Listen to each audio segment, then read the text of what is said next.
Halo,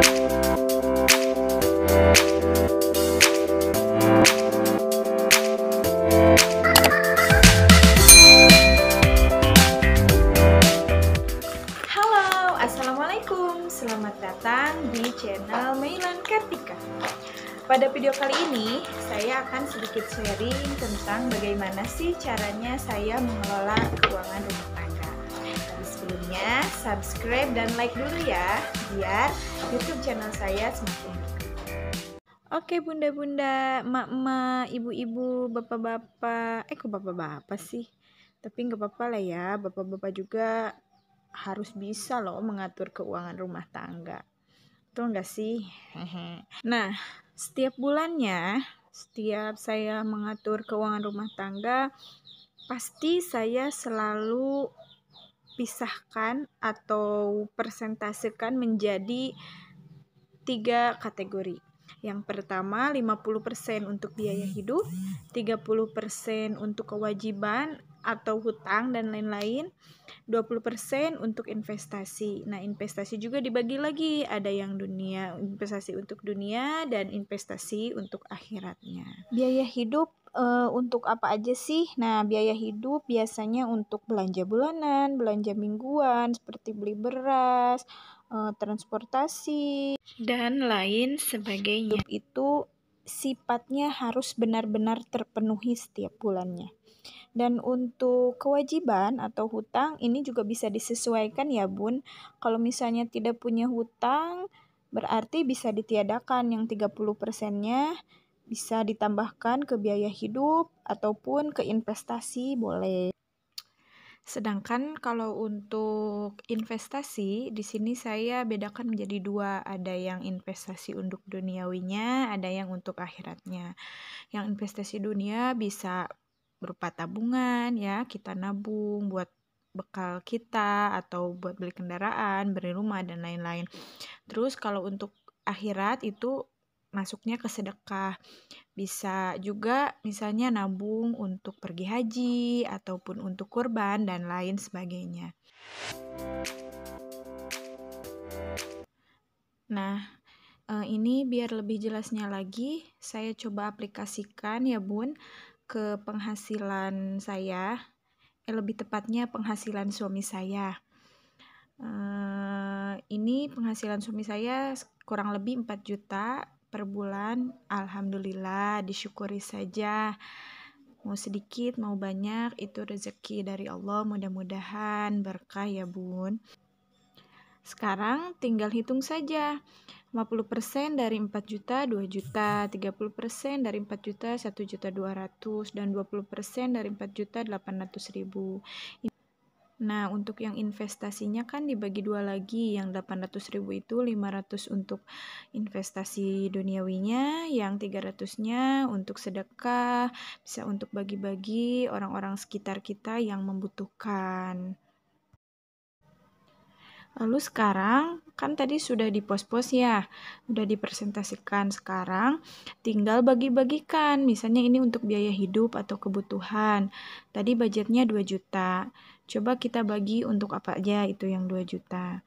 Nah, di sini saya untuk belanja bulanannya ataupun belanja mingguan, transportasi suami sudah dibagi-bagi semuanya di sini. Untuk belanja bulanan, saya targetkan ini 500.000. Kalau bisa diusahakan ini harus ada sisanya. Kan lumayan, nanti sisanya bisa ditabung lagi atau untuk misalnya ada acara-acara lain yang sifatnya mendadak lah, bisa ditabung. Berdasarkan pengalaman saya, belanja bulanan itu kalau bisa jangan ke mall. Karena kalau ke mall nanti pasti banyak beli yang tidak ada di dalam daftar. Lebih baik belanja di pasar saja atau di grosir-grosir. Nah, untuk selanjutnya yang untuk belanja mingguan di sini saya alokasikan 400.000 per bulannya. Karena kan 1 bulan itu dibulatkan 4 minggu lah ya. 4 minggu dikali 100.000 per minggunya jadi 400.000. Insya Allah makan selama seminggu 100.000 untuk 3 orang. cukup. Yang selanjutnya transport untuk suami. Di sini suami hanya untuk bensin saja, karena buat jajan dan lain-lainnya itu nggak masuk ke saya, dia pegang sendiri. Nah, lalu untuk jajan anak, di sini saya anggarkan 300.000 ya per bulannya, Bun. Karena anak saya lebih sering diam di rumah, terkadang saya juga suka bikin cemilan-cemilan seperti itulah yang bisa di stok di kulkas, seperti buat nugget ayam sendiri atau buat bubur kacang, bubur sumsum, apa aja lah yang kesukaan dia, itu lebih hemat. Jadi kadang yang 300.000 ini juga suka ada lebihnya, kan lumayan bisa ditabung untuk kebutuhan dia. Yang selanjutnya untuk kebersihan ini 10.000 tiap bulannya. Lalu untuk air minum atau galon, rata-rata 1 bulan itu saya habis 5 galon ya, Bun. 5 galon itu di sini kan 1 galonnya 5.000, jadi 25.000 1 bulan.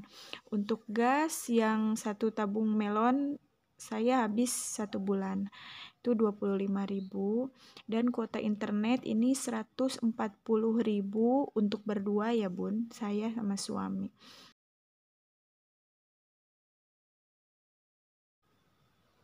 Lanjut ke pengaturan keuangan yang kedua, yaitu tentang kewajiban, hutang, cicilan, dan lain-lain. Di sini karena saya baru punya anak 2 yang masih balita, jadi bebannya atau kewajibannya cuma 2 kontrakan rumah sama cicilan motor saja. Kalau di sini ada bunda yang sudah punya anak sekolah, bayar sekolah, SPP itu masuknya ke sini ya, Bun, ke kewajiban. Nah, di sini untuk kontrakan saya anggarannya 400.000, dan untuk cicilan motor juga sama 400.000.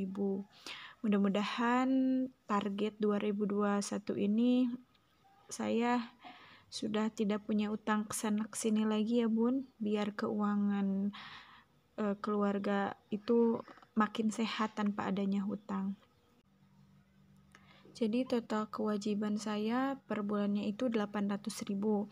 Nah, tadi di anggarannya 1.200.000, masih ada sisa ya 400.000. Itu mau dimasukkan ke investasi boleh, ataupun dimasukkan ke kebutuhan juga boleh. Di sini sudah dijelaskan tadi ya, ada 2 investasi yang duniawi sama akhirat. Sini yang untuk duniawinya saya masukkan atau anggarkan 500.000, dan untuk akhiratnya saya anggarkan 300.000. Nah, yang 500.000 ini juga bisa dibagi-bagi ya, Bun. Misalnya kita punya keinginan apa lah ya, kita bisa ditabung. Nanti saya kasih tips di video selanjutnya bagaimana caranya menabung agar semua keinginan kita bisa tercapai tanpa harus berhutang. Lalu untuk yang akhiratnya ini 300.000 untuk sedekah. Diusahakan cari dulu orang-orang terdekat, jangan sampai orang-orang terdekat kita masih kesusahan, tapi kita malah berbagi ke orang-orang yang jauh dari kita. Nah, untuk anggaran yang tadi, yang sisa dari investasi yang 400.000, di sini saya masukkan ke dana darurat ya, Bun. Biar nanti ketika kita misalnya mau main atau ngajak liburan anak, bolehlah dari anggaran sini. Jadi tinggal sisa 200.000 lagi ya, Bun. Nah, ini bisa dimasukkan kemana saja. Kalau saya ini biasanya dimasukkan ke investasi dunia, karena saya kan lagi nabung pengen rumah biar gak ngontrak terus, Bun. Curhat dikit lah ya, gak apa-apa. Nah, seperti itulah, Bun, kegiatan di awal bulan saya dalam mengatur keuangan rumah tangga. Mudah-mudahan bisa bermanfaat. Barangkali di sini juga ada bunda-bunda yang sama seperti saya, yang awalnya boros tapi punya keinginan untuk merubah hidup agar bisa lebih hemat, agar semua keinginan, kebutuhan kita bisa tercukupi. Sekian untuk video kali ini. Silahkan tuliskan di kolom komentar jika ada saran video apa yang akan ditayangkan untuk konten selanjutnya. Jangan lupa apa, Bang? Jangan lupa komen, share, dan dadah. Terima kasih. Assalamualaikum warahmatullahi wabarakatuh. Sampai ketemu di konten selanjutnya.